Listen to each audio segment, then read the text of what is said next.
Welcome back everyone.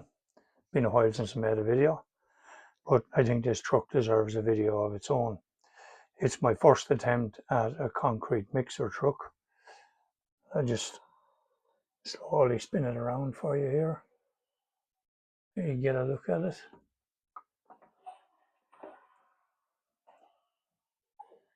And this truck has some fairly impressive numbers, so I've made a few notes here to tell you all about it.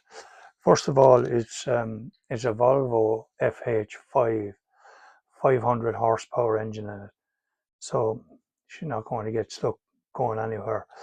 And the owner has done quite a bit, added a few extras to it. You can see on the roof here air horns, LED strip light, beacons, roof bar, Dura-Bright wheels all around. It's a 10x4, 2 drive axles, and she has the Volvo safety system, which shows up any cars, motorbikes, cycles, pedestrians in the blind spots that the driver can't see in the mirror. Also good on tight building sites, and people could be walking around the truck while he's manoeuvring. So she has all the bells and whistles all right. She's got alloy air tanks on her, which is unusual. And she even has her own fridge freezer, which in the summer gone by would have been quite good, you know. You can see here, just behind the cab, is a diesel tank. Now I'll post loads of photographs, you'll get close-ups of all this. But the diesel tank looks very small on it, but you have to bear in mind that mixer trucks don't stray too far from base. So you don't need a huge tank. This one carries 280 litres. So that's more or less it for the truck itself. So we go on to the mixer unit then. And as usual, there's a Liebherr connection here, because the mixer unit is a Liebherr 1004, and that equates to a 10 cubic meter mixer drum. So that's quite a heavy load, and concrete weighs 2.2 tons per cubic meter. So you're looking at 22 tons of concrete in total in the drum. And that brings the gross weight of the truck to 39 tons. So you can see why she's got 5 axles under her. And up in the front of the tank here, we've got the water tank, and it's a 1,000 litre water tank. And believe me, they're using it well. I've seen recent photographs of this truck, and they're using the water well to wash her down after each delivery. You can actually get a 12 cubic meter drum, but only on articulated trailers.